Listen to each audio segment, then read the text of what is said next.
I spent 35 years believing I was the problem. The daughter who wasn't lovable enough. The child who had to earn every scrap of affection while my sister Lily received everything freely. I told myself it was normal. I told myself all families had favourites. Then my parents skipped my wedding for Lily's beach trip, and I finally stopped making excuses. 2 years of silence followed. 2 years of healing. 2 years of learning that my worth wasn't measured by their approval. Then the phone rang. My mother's voice was honey sweet, the tone she only used when she wanted something. Lily's getting married. We need $50,000. You're the only one who can help. I stood in my kitchen, knuckles white against the counter, and felt that old familiar pull, the desperate need to finally be enough. I was about to say yes. Then my Aunt Margaret grabbed my wrist at Lily's engagement party, her fingers ice cold and trembling. Come with me. Now. Don't let them see us leave. She showed me a document dated 1991, and everything I believed about my family, about myself, shattered in an instant. Have you ever discovered that your entire life was built on a lie? My name is Taryn McCarthy. I'm 35 years old, and I work as Director of Financial Operations at a regional investment firm in Columbus, Ohio. On paper, my life looks like a success story.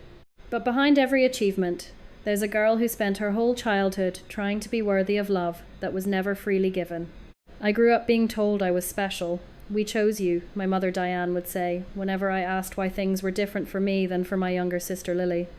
Not every child gets to be chosen. But even as a little girl, I noticed that being chosen came with conditions. I was expected to be grateful for everything, to never complain, to understand when money was tight and sacrifices had to be made. Meanwhile, Lily received things I never even knew to ask for. A college fund that appeared when she turned 18. A car for her 16th birthday. A deposit for her first apartment. When I once gathered the courage to ask my mother why Lily got things I never did, she looked at me with something between pity and irritation. Lily is different, Taryn. You understand. I learned to stop asking. I told myself it was because I was adopted, that maybe deep down they regretted taking me in. I imagined my birth mother was probably a scared teenager who had no choice but to give me up. I never searched for her because my parents told me the records were sealed, that there was nothing to find. I believed them. I always believed them. But there were moments that haunted me. When I was 14, I found a photograph hidden in a box in the attic. A woman I had never seen before, holding a baby. She had my exact eyes, my exact smile. Something in my chest tightened when I looked at her. I brought the photo downstairs and asked my mother who she was. Diane's face went white. She snatched the photograph from my hand so fast she nearly tore it. That's no one. Someone from before. Don't go through old boxes, Taryn. The photo disappeared. I never saw it again. Another time, years later, I overheard my father Richard on the phone in his study. His voice was low and urgent. She can never know about Eleanor. It would ruin everything. Eleanor. I assumed it was my birth mother's name. I searched online for years, trying different combinations, but without a last name or a location, I found nothing. Eventually, I stopped looking. Some doors, I decided, were meant to stay closed. Then, 6 months before my wedding, a woman named Margaret appeared at a family gathering. I had never seen her before in my life. My parents were visibly uncomfortable the moment she walked in. She introduced herself as a distant relative from my mother's side, but she looked at me with an intensity that made my skin prickle. She asked strange questions. Are you happy? Do they treat you well? Do you know where you come from? Before I could answer, my mother pulled her away. I overheard them arguing in the kitchen. You have no right to be here. We had an agreement. Margaret's response was too quiet to catch. After that day, Margaret called me several times, asking to meet. I agreed once, driven by curiosity I couldn't explain. She was nervous, starting sentences and stopping. Finally, she said, There are things you deserve to know, but I need to find the right way. I need to find some documents first. Please be patient. Then she told me she was sick. Cancer. Terminal. Before I could ask anything more, my mother called demanding I come home. Margaret and I didn't speak again for months. And then came my wedding day. The day my parents chose a beach vacation with Lily over watching me marry the love of my life. Only 12 people attended my ceremony. Marcus's family filled one side. My side had only Margaret, who had flown in from Oregon despite her illness. After the ceremony, she hugged me and whispered something I didn't understand then. She would be so proud of you. I didn't know who she meant, but I was about to find out. For 2 years after my wedding, I built a wall between myself and my parents. Not a dramatic confrontation, not a formal estrangement, just distance. I stopped calling every Sunday. I stopped attending holiday dinners where I would sit in the corner while everyone fussed over Lily. I focused on my marriage, my career, my own life. Marcus and I bought a house together. I got promoted twice. For the first time in my life, I felt like I was living for myself instead of constantly trying to prove my worth to people who would never see it. I thought I had finally found peace. I thought the hardest part was behind me. I was wrong. The call came on a Tuesday evening in March. I was making dinner when my phone buzzed with a name I hadn't seen in months. Mom. My finger hovered over the screen for a long moment before I answered. My mother's voice was honey sweet, the tone she reserved exclusively for when she wanted something. Taryn, sweetheart, it's so good to hear your voice. We miss you so much. Family should be together, don't you think? I waited. I had learned long ago that my mother's sweetness always came with a price tag. I'm calling with wonderful news, she continued. Your sister is engaged. To Bradley Harrison III. You know the Harrisons, of course. Very prominent family here in Columbus. Very respected.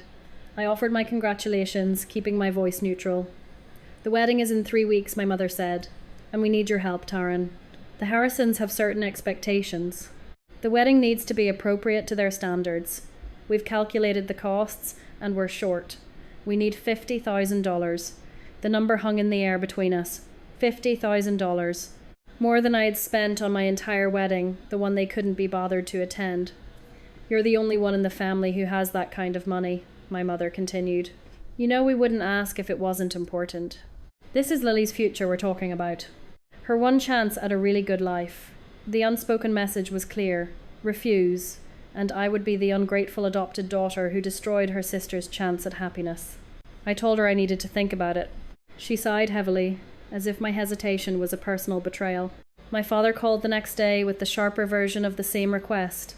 After everything we did for you, Taryn, taking you in when you had no one, raising you, giving you a home when you had nothing, this is how you can finally repay us. Finally. As if 35 years of trying to earn their love had meant nothing. As if every sacrifice, every swallowed hurt, every moment I'd spent being the good daughter counted for nothing at all. But he wasn't finished. We'll need you to come to dinner next week, he added, his tone shifting to something almost casual. Before the wedding. There's some paperwork we need to go over. Just some family financial planning. You're good with that stuff. He didn't elaborate.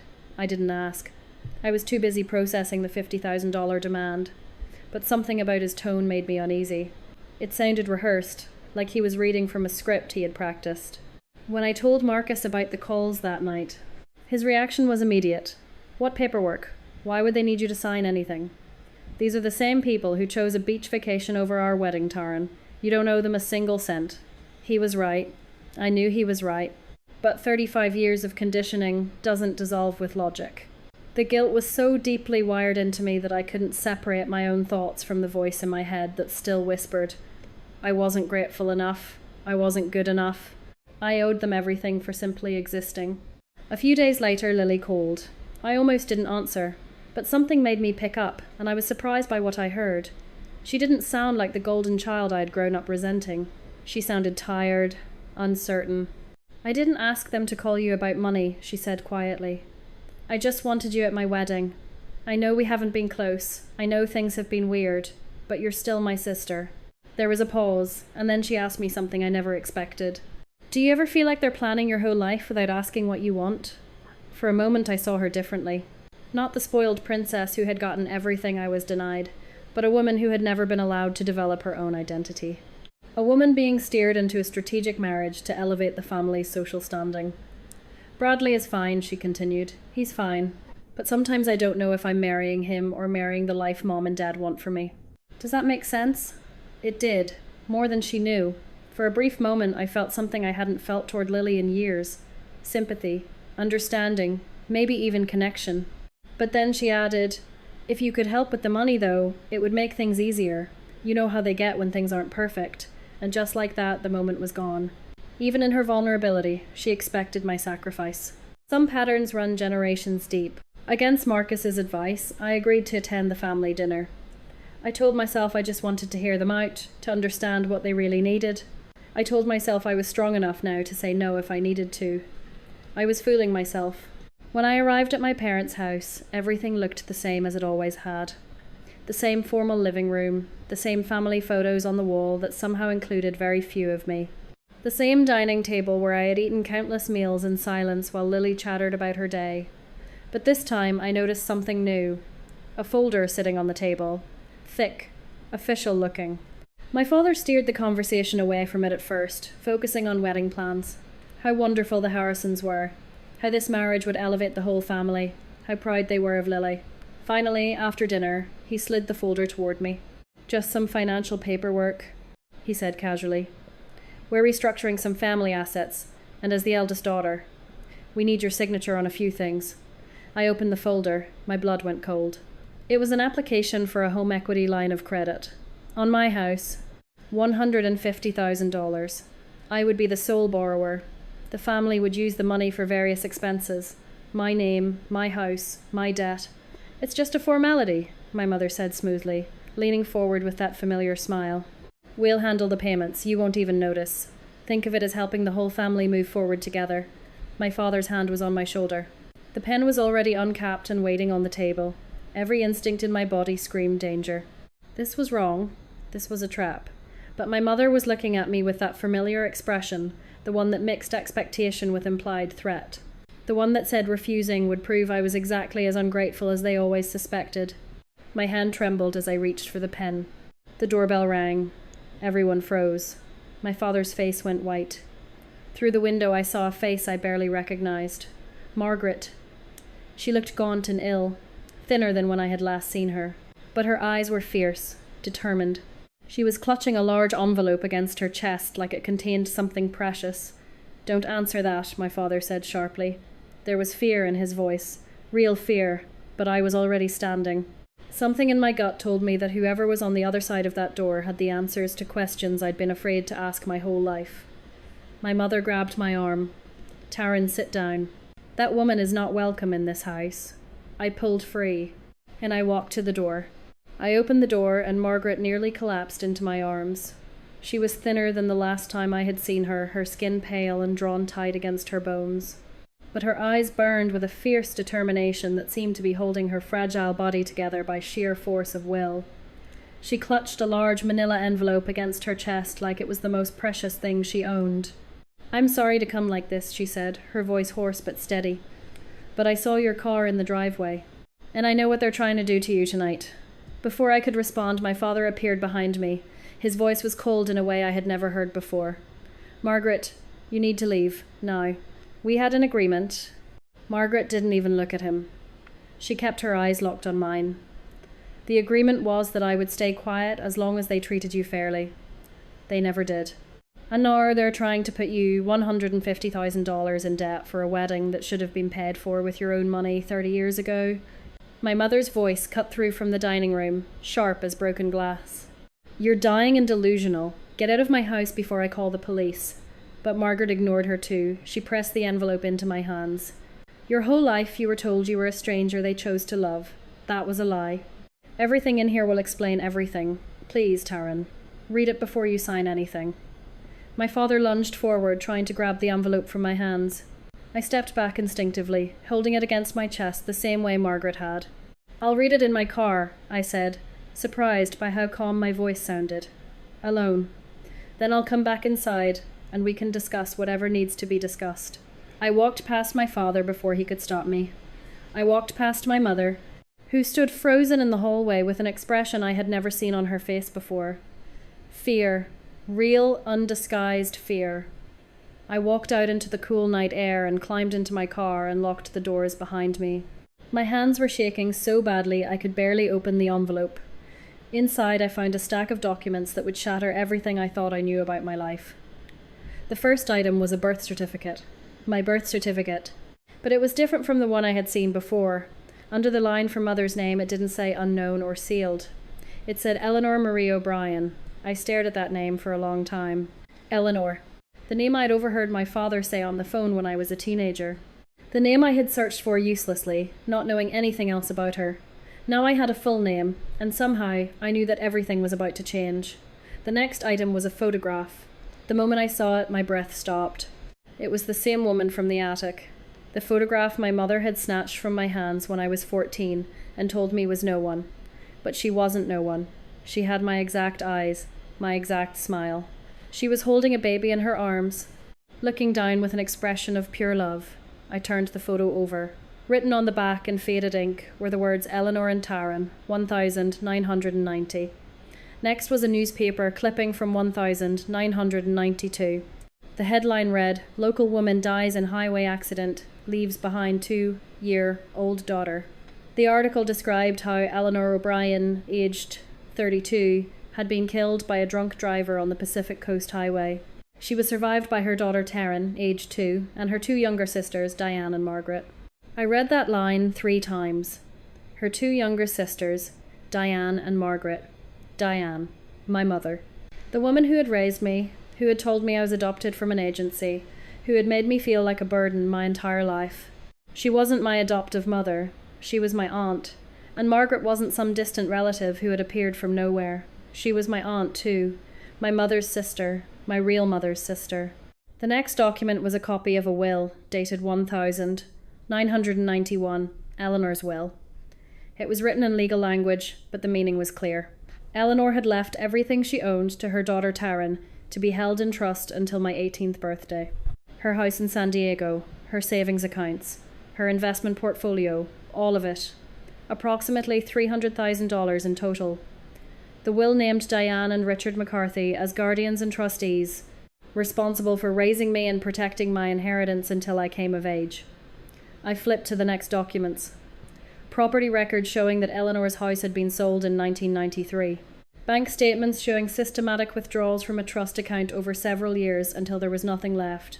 They had taken everything, every penny my mother had left me. They had stolen my inheritance, and then told me I was adopted from an agency, so I would never think to look for answers. They had erased my mother from existence and raised me to be grateful for scraps, while spending my money on themselves and their biological daughter. The last item in the envelope was a handwritten letter from Margaret. My hands trembled as I read it.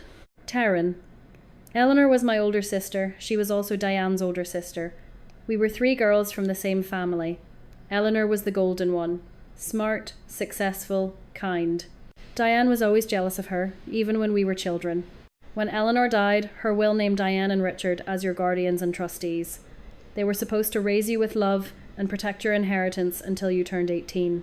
Instead, they stole everything. They told you that you were adopted from an agency so you would never look for answers. They cut me out of your life because I knew the truth. I kept silent for decades because they threatened me.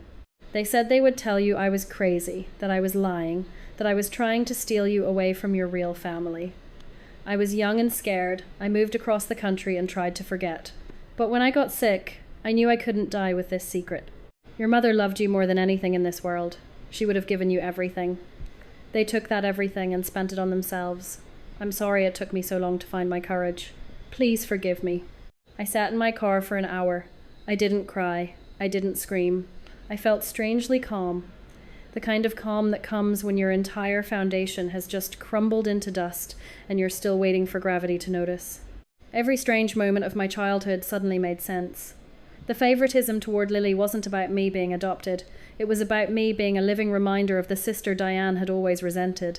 The lack of investment in me wasn't about limited resources. They had $300,000 of my money to spend. The secrets, the deflections, the photographs snatched from my hands. All of it was to hide the mother they had erased. A tap on my window made me jump. Margaret stood outside, looking worried.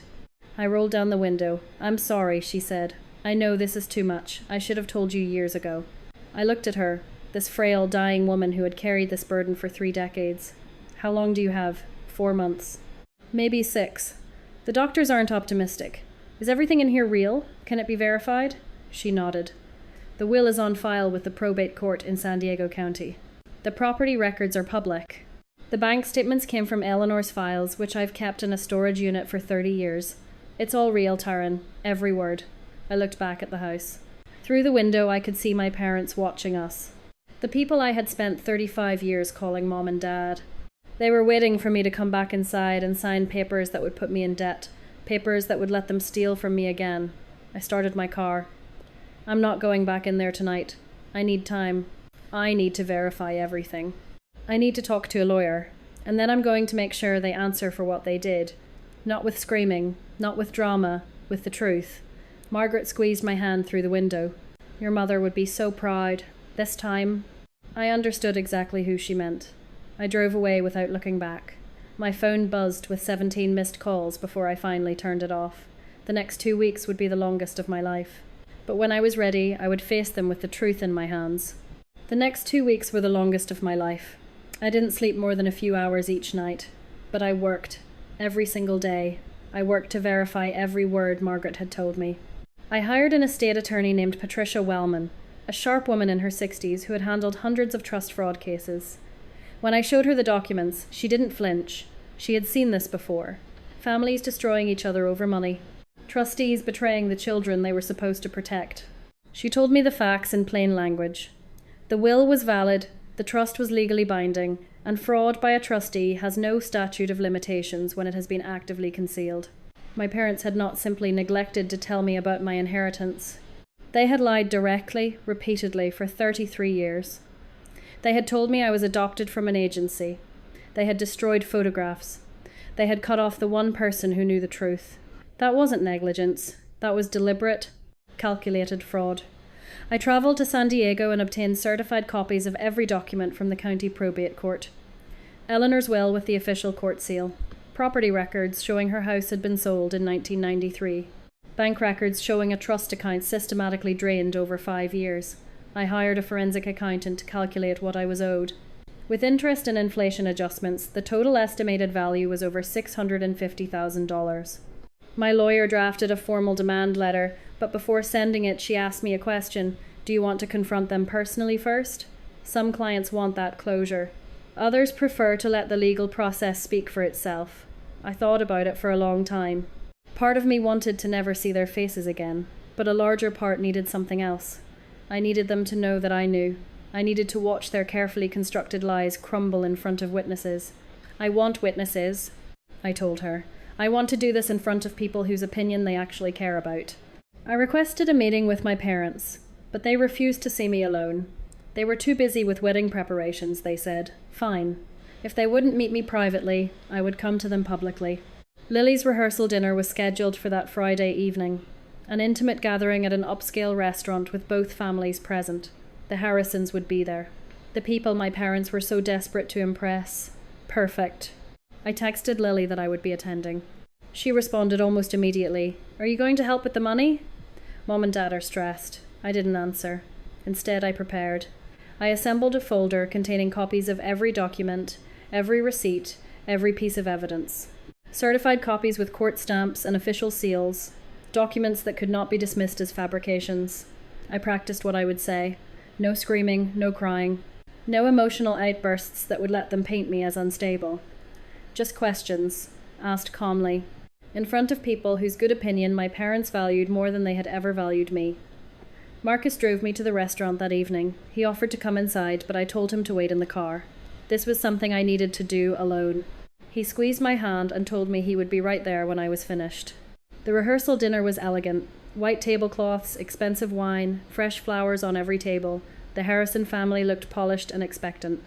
My parents were in full performance mode, laughing and charming and playing the role of the proud, loving family. When I walked in, my mother's smile flickered with uncertainty. Taryn, we haven't heard from you in 2 weeks. We were worried. I took my seat calmly, placing my folder on the table. I've been doing some research, I said, about my adoption. The silence was immediate. My father's fork paused halfway to his mouth. My mother's eyes darted to the folder, then back to my face. I found my birth certificate, I continued. The real one. Eleanor O'Brien is listed as my mother. I watched the colour drain from their faces. Bradley Harrison Sr. looked up with polite curiosity. Who is Eleanor O'Brien? I turned to face him. She was my mother, my biological mother, and she was Diane's older sister. The sister whose existence was erased from this family. The sister who left me $300,000 in a trust that was stolen before I was old enough to know it existed. My mother laughed nervously. Taryn, sweetheart, someone is clearly filling your head with lies. I opened my folder. San Diego County Probate Court, I said, sliding the first document across the table. Eleanor O'Brien's last will and testament, dated 1991. I slid another document. Property sale records from 1993. Another document. Bank records showing systematic withdrawal of trust funds. I looked around the table. Would you like to examine the documents, or should I pass them around? The performance crumbled in stages. My mother tried denial. Those are fabricated. That Margaret woman has been trying to destroy this family for years, but the documents had court stamps, official seals, certified copies that could be verified with a single phone call. My father tried deflection. This is neither the time nor the place. We should talk privately. But Bradley Harrison Sr. was already examining the documents with the trained eye of a corporate lawyer. His expression grew increasingly grim with each page. Lily stared at our parents with dawning horror. Is this true? Eleanor was. You never told me we had another aunt? It was my mother who finally cracked. Not with remorse, with rage. Pure, unfiltered rage. Do you know what it was like? She screamed, rising from her chair. My perfect sister, dead at 32, and everyone expected me to raise her daughter like some saint. We deserved that money for taking you in. We gave up our lives for you. We sacrificed everything. The table went silent. Every word was a confession. Bradley Sr. quietly pulled his son aside. Within 20 minutes, the Harrison family had made polite excuses and left. The engagement was formally ended the following week. My father sat with his head in his hands, not speaking. I stood and collected my documents. You'll be receiving a letter from my attorney tomorrow. I'm pursuing full recovery of the stolen assets plus interest. Given that you actively concealed the fraud for over 3 decades, there is no statute of limitations. My lawyer estimates you owe approximately $650,000. I turned to leave. My mother screamed after me. You're destroying this family, after everything we did for you. I paused at the door without turning around. You didn't do anything for me. You did everything to me. There's a difference. I walked out into the cool evening air and found Marcus waiting by the car. He didn't say anything. He just wrapped his arms around me and held me while I finally let myself shake. It was over. Or rather, it was just beginning. The legal battle would take months, but for the first time in my life, I was fighting with the truth on my side. The legal battle that followed was grueling, but the outcome was never really in doubt. My parents hired a lawyer who initially tried to argue that the money they took was fair compensation for raising me. Their lawyer claimed that 33 years of food, clothing and shelter justified the complete draining of my inheritance. But my attorney dismantled that argument in a single meeting. Trustees have a legal obligation to protect assets, not consume them. And the fact that they had actively lied about my origins, destroyed evidence, and continued the deception for over 3 decades made this clear-cut fraud. Their lawyer advised them to settle. A court case would mean public records, newspaper coverage, potential criminal referral. Richard and Diane had spent their entire lives building an image of respectability. They couldn't survive having their crimes exposed in open court. 6 months after my demand letter, they agreed to settle. The terms were straightforward. They sold the house that had been purchased with my mother's money 33 years ago. They liquidated most of their remaining assets. After paying off their existing debts and legal fees, I received $340,000. It was less than the inflation-adjusted total I was owed, but it was more than I ever expected to actually recover. And watching them sign over the proceeds from selling the home they had built on my stolen inheritance was satisfaction enough. Richard and Diane moved into a small rental apartment on the other side of Columbus. No more dinner parties. No more performances of affluence for the neighbours. The people who had admired them for decades now whispered about that fraud situation with their daughter. Their reputation, the thing they had valued above all else, was destroyed. Some might say losing their home and their standing was punishment enough. I would say it was the bare minimum of what they deserved. Margaret never saw the settlement finalised. She died 3 months after the rehearsal dinner confrontation, while the lawyers were still negotiating terms. I was with her at the end. In her final weeks, she gave me something more valuable than any amount of money. She gave me my mother.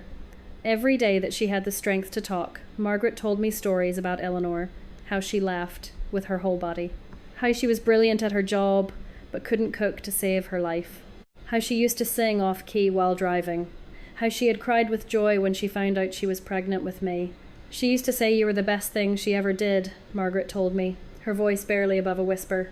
She had such plans for you. She would have moved mountains to give you everything. Margaret had kept a box hidden for 30 years. Inside were photographs she had saved from being destroyed. Eleanor holding me as a baby, both of us laughing at something off camera. Eleanor at her college graduation, young and full of hope. Eleanor on her wedding day, radiant in white. A mother I had never known, preserved in faded photographs. I should have been braver, Margaret said near the end. I should have told you sooner. I wasted so many years being afraid. I held her hand and told her the truth. You told me when you could. You saved me from signing away my house. You gave me my mother back. That's enough, Margaret. That's more than enough. She smiled at me, and for a moment I saw something of Eleanor in her face. You really are her daughter, she said. Strong, brave, unwilling to accept less than you deserve. She died the next morning, peacefully, with my hand in hers. I like to think she went to find her sister, to tell her that the mission was finally complete.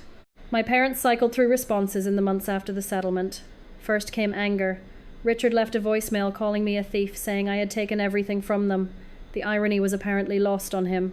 Then came self-pity. Diane sent letters describing how hard their lives were now, how they were old and struggling. How could I do this to my own parents? Finally came manipulation, disguised as reconciliation. They wrote asking if we could start over, if we could put the past behind us, if we could be a family again. My response was the same every time. I told them they could contact me by letter only. I would not accept phone calls or visits.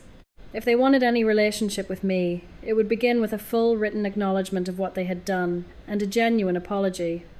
Not an apology for getting caught, an apology for the action itself, for stealing from me, for erasing my mother, for lying to me every single day of my life. They never wrote that letter. I didn't expect them to. Some people cannot admit what they have done, even when they have lost everything. Their pride is worth more to them than any relationship. Lily's path was different.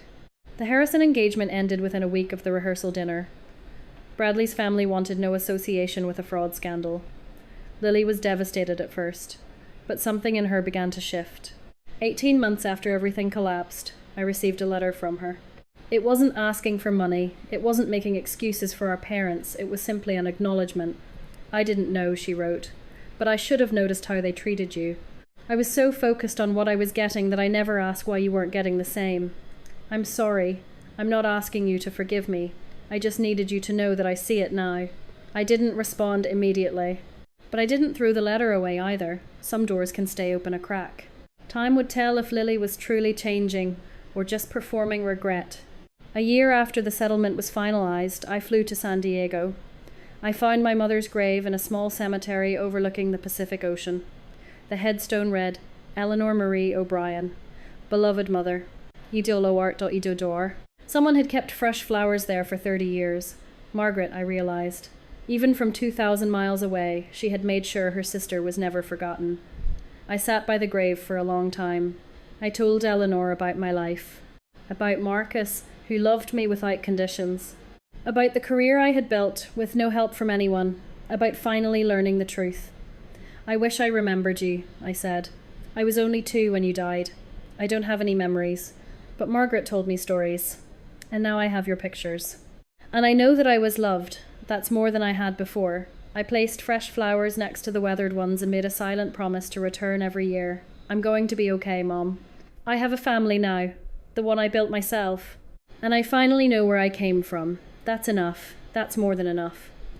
On the flight home, Marcus asked me how I felt. I thought about it for a long time before answering. Free, I finally said. I feel free. At 36, I finally learned the truth about who I was. I lost the parents who raised me, but they were never really mine. I lost the aunt who saved me, but she left me the greatest gift. My mother's memory, restored. I gained $340,000, but the money was never really the point. What I gained was permission. Permission to stop performing gratitude I didn't owe. Permission to stop earning love that should have been freely given. Permission to be Eleanor's daughter, not Richard and Diane's burden. Some people will tell you that family means accepting anything, forgiving everything, sacrificing yourself on the altar of blood relations. I used to believe that. I spent 35 years believing it. Now I know better. Family is not an obligation. Family is a choice. And I choose the people who choose me back. If you're still waiting for people to love you the way you deserve, I hope you find your truth. I hope you find your Margaret. And I hope you find the strength to walk away from tables where love was always conditional and build your own. Taryn's story reminds us of a truth that many of us learn too late. The people who are supposed to love us unconditionally sometimes come with the heaviest conditions of all. If you grew up feeling like you had to earn your place at the family table, if you were always the one expected to sacrifice while others received freely, if you've ever wondered why your best was never good enough, know this: it was never about you. It was always about them. You cannot pour from an empty cup, and you cannot build a life on a foundation of lies. Sometimes the bravest thing we can do is stop accepting crumbs from people who owe us the whole meal. Sometimes walking away is not giving up. It is finally choosing yourself. Real family is not determined by blood or legal documents. Real family is built on mutual respect, honesty, and love that does not come with strings attached. You deserve that kind of family. We all do. Thank you for listening to Taryn's story today. If her journey touched your heart, please subscribe to our channel so you never miss another story.